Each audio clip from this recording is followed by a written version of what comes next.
So hi guys, welcome back to our channel. Nandito tayo ngayon sa Red Residences in Makati. So nakita nyo na to sa IG, no? Pinakita ko na to na may ginagawa tayo dito. Pero this time, tapos na natin, isi-share ko sa inyo kung ano yung nagawa natin. Come on in! So yun guys, dito tayo mag-start sa kitchen, no? So ano bang ginawa natin sa kitchen? Well, ang nilagay natin is, naglagay tayo ng backsplash, and then naglagay tayo ng light. And then, if you can see, the kitchen is white. If you look closely, itong kitchen na to is naka-paint siya upon request ni owner. Kung kami lang ang may choice, laminate talaga kami. Pero since si owner is, sabi niya, okay lang daw na naka-paint. So yan, ito yung naging look. Maganda naman siya tignan, no? So, if gusto niyo ganyan, okay lang naman din. Pero yun nga, kung quality over the look, so mas pipiliin pa rin namin yung laminate. Pero maganda pa rin naman siya. And nilagyan natin dito ng yan, drawers. Kasi ang gusto ni owner, yun, mas gusto niya yung drawers compared sa kitchen basket. So yan, meron siya mga lalagyan ng gamit na dyan as per requested. So yan, meron naman kayong bagong idea na pwedeng ilagay sa kitchen, lalo na sa mga SMDC na condo. So yun, and then dito tayo. Yan. Nagdagdag rin tayo ng lalagyan niya ng microwave. And then, itong ref natin, tayo rin ang nag-provide nito. And yun, naglagay din tayo ng shoe rack. So, yan. Then, dito tayo sa living room. So, sa living room, pagkita nyo, aliwalas, cozy. Ang ganda tignan, no? So, yung mga nakakaalam sa Red Residences, syempre pag pumasok kayo dito, iba talaga yung dating na it's very dull. Syempre yung stock color niya, ng paint, ganyan. So yan, kung makita nyo to, napaka-aliwalas tignan. This is 26 square meter na condo.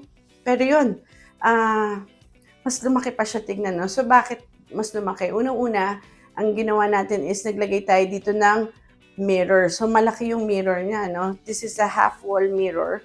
Yan. And then, naglagay tayo ng fluted panel sa taas, plus the cove light, and then yung mga pin light natin. So, yan yung nagdadala din dun sa look nitong condo. Plus, yun, ito yung napili natin na sofa bed. So, tayo na rin ang pumili para sa kanila. Since taga-US nga sila, they don't have time or energy siguro para mamili pa ng furniture. So, pwede rin yun na kami yung bibili ng mga gamit. And then, here is our entertainment. Sobrang simple lang niya, pero iba ang dating. Maaliwalas tignan, no? So, ang nilagay natin is, yan, may wallboard tayo dyan for the TV. And then, merong backlight yung TV natin. And then, yung fluted panel, plus yung ating entertainment dining, work table, multi-purpose table natin, no? So, dito na lahat. And then, naglagay din tayo ng shelves dito para lagyan ng decor o ano. Nag-give space ako dito since taga-US nga yung may-ari at hindi naman titira dito. Dito ko ideally naiisip na i-park yung kanilang luggage. So, yan yung dito nila lalagay. And then, meron tayong mga bagong features. Siyempre, yun yung isa sa mga inaabangan natin sa mga vlog natin, no? May mga bago tayong features.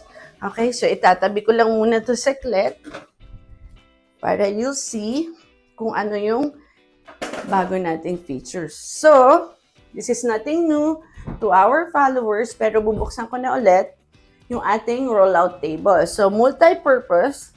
So, pwedeng extender ng table mo or yan, wala, or tatanggalin mo.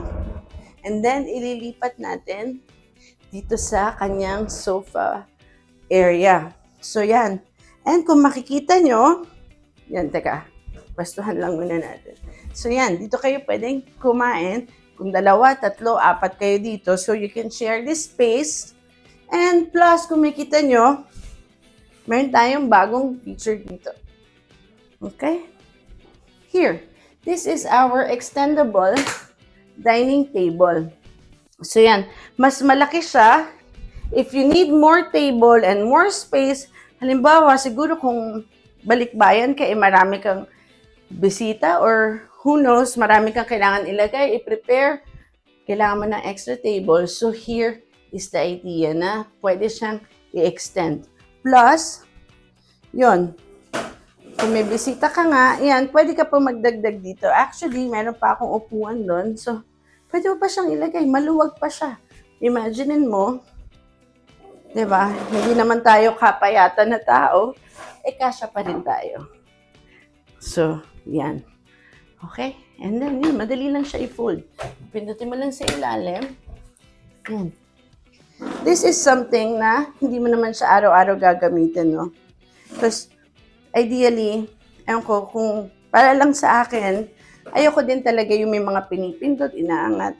Pero kung hindi mo naman palagi gagamitin, okay lang. So, yan. Tsaka kung very functional naman, go for it na, no? So, yun. Teka, pasok natin. So, careful lang. Okay. And then, meron pa tayong isang feature na bago. Request ni owner to na gusto niya magkaroon siya ng secret storage. So, yan. Alam niyo ba kung nasan yung secret storage natin dyan? So, comment down below kung hindi niyo pa napapanood. Anyway, ayan. So, ito, drawer. Ayan. And then, we have another drawer here. So, here's our secret storage. So, first time natin nag-execute ng secret storage upon request ni owner. So, these are to be requested. Siyempre, pag requested, may extra gastos yan kasi materials yan. Tsaka, yun nga, may study din yan, yung paggawa niya, no? Anyway, so, yun. Ano ba? Yung ceiling fan natin, napakaganda ng ceiling fan, no? So, everything is so light and white. So, request ni owner na ayaw niya lang masyadong ma-wood. Gusto niya maputi yung kanyang condo. So, I think na-achieve naman natin. Plus, meron pa pala isa. Itong ating divider. So, since gusto ni owner, painted na lang, yun nga, para makakat cost kami at ma-achieve namin yung budget nila. So, yan. This is painted. It looks really nice on photos. Pero maganda pa rin naman siya in reality, no? Ang ayoko lang ng part dito kasi this is actually prone siya ma-chip off. And yun. Pero madali siya i-repaint. So, yun yung pros. Ano ba to? Pros niya. So, yung cons niya, madali ma-chip off. Then, yung pros niya is, yun, madali siya i-touch up. So, okay din siya. No? Yun. Pero kami, kung pipiliin, mas gusto namin laminate kasi iba talaga ang datingan pag alam mong may materials na ginamit dito. So, yun lang naman. Pero maganda siya. Okay? Hindi ko sinabing, nakakapangit. Actually, gumanda siya sobra yung unit. Ang layo na nung itsura dati. Na hopefully makita ko yung video niya before namin ginalaw tong condo.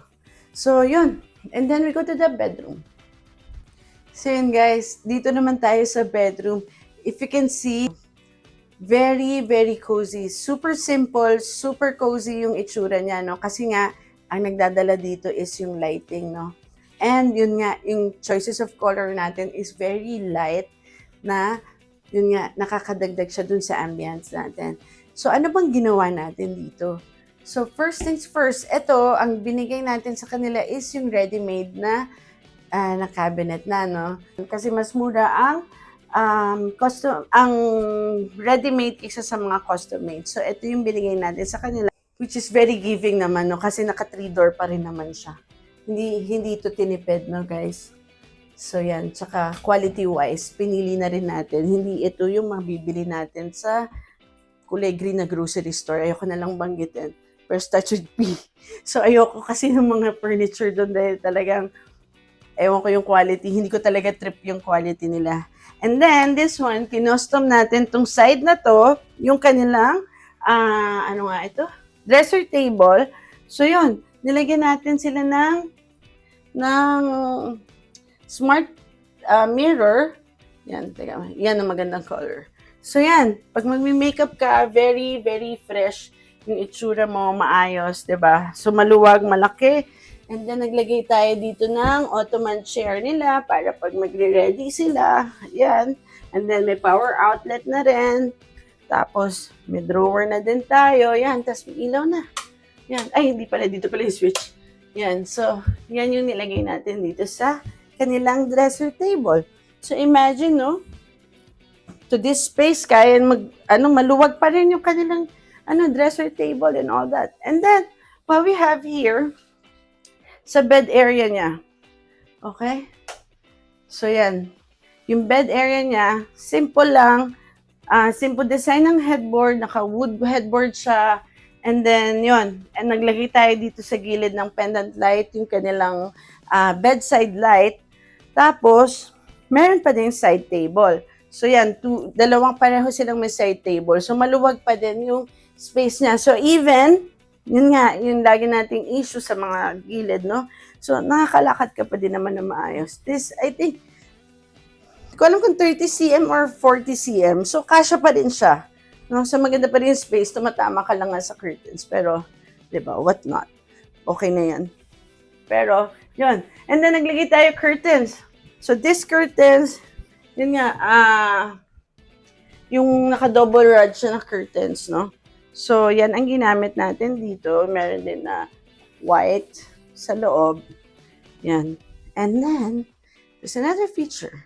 Ang favorite ng mga followers natin and other client, yun, yung hydraulic bed niya. Ito yung hydraulic bed natin. So, yan yung bed. So, medyo madumi pa, papalinis natin.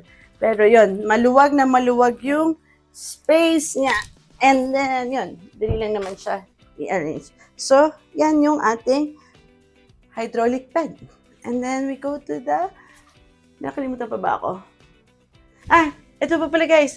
Yun, yung aircon tayo rin nag-provide nito. And then, yung ceiling fan natin, kung makita nyo, napakaliwanag din.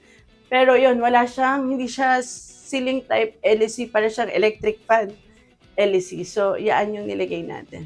Then, yan, tricolor din siya. So, depende sa mood mo, kung gusto mo iba-ibahin. Yan, look. So, yan, white naman siya, no? So, yun, kung hindi mo trip masyadong cozy at feeling mo lagi kang inaantok, palitan mo na lang.